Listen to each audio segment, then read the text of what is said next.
ఒకవేళ మిథున్ రెడ్డి గారు గాన వాళ్ళు ఆరోపిస్తున్నటువంటి ఉద్దేశంలో మంచి వ్యక్తి కాకపోతే ఇంత తెలుగుదేశం పార్టీ గాలిలో, ఇంత కూటమి గాలిలో ఆయన గెలిచింది ఎవరిపైన? మాజీ ముఖ్యమంత్రి, ఉమ్మడి రాష్ట్రానికి మాజీ ముఖ్యమంత్రి అయినటువంటి కిరణ్ కుమార్ రెడ్డి గారిపైన మిథున్ రెడ్డి గారు గెలిచినారు.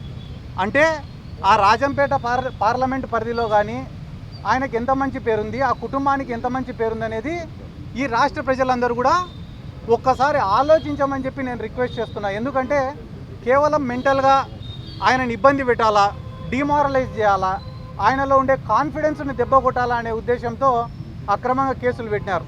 ఈ లిక్కర్ కేసులో కేవలం A2, A3 యొక్క స్టేట్మెంట్స్ను రికార్డు చేసి వాళ్ళు చెప్పినారని చెప్పి మిథున్ రెడ్డి గారిని అరెస్ట్ చేసినారు.